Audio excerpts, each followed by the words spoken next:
বর্তমানে বিশ্বজুড়ে উদ্বেগের অন্যতম বড় কারণ ইসরায়েল হামাস সংঘাত। এই আগ্রাসনকে কেন্দ্র করে ইসরায়েলের বর্বর নৃশংসতার বিরুদ্ধে যেমন পৃথিবীর সাধারণ মানুষের প্রতিবাদী কণ্ঠ গর্জে উঠেছে, ঠিক তেমনি বিজ্ঞ দার্শনিকরাও পিছিয়ে নেই। সমসাময়িক দার্শনিকদের মধ্যে গাজায় ইসরায়েলের আগ্রাসন নিয়ে সবচেয়ে উচ্চ কণ্ঠ শোনা গেছে নোয়াম চমস্কির। শুধু আজ থেকে নয়, বছরের পর বছর ধরে ইসরায়েলি নির্মমতার বিরুদ্ধে নিজের অবস্থান তুলে ধরেছেন এই আমেরিকান। সম্প্রতি জানা গেল তিনি অসুস্থ। গত ৭ অক্টোবর থেকে নতুন করে বর্বর ইসরায়েলি বাহিনীর হামলায় গাজায় দুর্দশা নেমেছে। ব্রাজিলের সাও পাওলোর এক হাসপাতালে শয্যাশায়ী আছেন ৯৫ বছর বয়সী চমস্কি। নিজের করুণ অসুস্থতার মাঝেও ইসরায়েলের বিরুদ্ধে নিজের প্রতিবাদ জারি রেখেছেন তিনি। নোয়াম চমস্কির জন্ম ১৯২৮ সালের ৭ ডিসেম্বর যুক্তরাষ্ট্রের পেনসিলভেনিয়া অঙ্গরাজ্যের সবচেয়ে বড় শহর ফিলাডেলফিয়ায়। তার পরিবার ছিল ইহুদি অভিবাসী। চমস্কি নিজের মেধা ও প্রজ্ঞার মাধ্যমে বিশ্বজুড়ে ব্যাপকভাবে খ্যাতি অর্জন করেছেন। তাকে বর্তমান সময়ের অন্যতম গুরুত্বপূর্ণ বুদ্ধিজীবী ও দার্শনিক হিসেবে অভিহিত করা হয়। চলতি বছর এই কিংবদন্তি ৯৬ বছর বয়সে পদার্পণ করেছেন। দীর্ঘ এই জীবনে চমস্কি আধুনিক ভাষা বিজ্ঞানে নিজের অনন্য প্রতিভার স্বাক্ষর রেখেছেন। এছাড়াও মনোবিজ্ঞান, দর্শন এবং রাজনৈতিক বিষয়েও রয়েছে তার অসামান্য অবদান।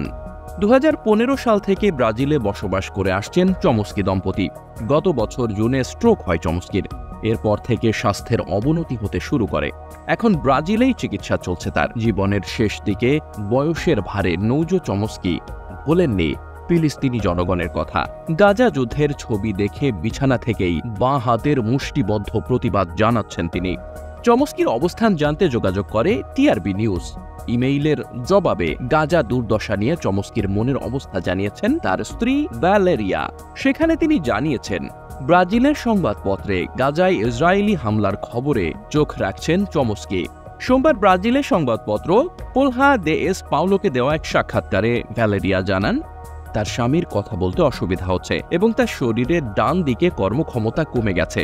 একজন নিউরোলজিস্ট, স্পিচ থেরাপিস্ট এবং ফুসফুসের বিশেষজ্ঞ তাকে প্রতিদিন দেখতে যান। তবে এত অসুস্থতার মাঝেও গাজার পরিস্থিতি নিয়ে তিনি খবরাখবর রাখেন এবং তার মনের দুঃখ ভারাক্রান্ত ভাব প্রকাশ করেন। অসুস্থ হওয়ার ঠিক আগে আল জাজিরাকে এক সাক্ষাৎকারে চমস্কি বলেছিলেন, গাজায় ইসরায়েলের নৃশংস অবরোধ এবং বর্বর আক্রমণ এই সময়ের সবচেয়ে বড় অপরাধ। মার্কিন যুক্তরাষ্ট্রের পররাষ্ট্রনীতির একজন প্রধান সমালোচক হিসেবে বিবেচিত করা হয় নোয়াম চমস্কিকে। শুধু তাই নয়, সারা বিশ্বের লক্ষ লক্ষ মানুষ তাকে প্রতিবাদ ও স্বাধীনতার প্রতীক হিসেবে দেখেন। রাজনীতি, দর্শন, ভাষাবিজ্ঞানের বিভিন্ন ক্ষেত্রে চমস্কির উল্লেখযোগ্য কাজ রয়েছে। তিনি এমন একজন প্রভাবশালী কর্মী এবং সমালোচক যিনি প্রায়শই মধ্যপ্রাচ্য থেকে মধ্য আমেরিকা পর্যন্ত সমস্ত বিষয়ে মার্কিন নীতিকে চ্যালেঞ্জ করে গেছেন। এ যাবৎকালে জীবিত দার্শনিকদের মধ্যে চমস্কিকে আধুনিক ভাষাবিজ্ঞানের জনক বলা হয়।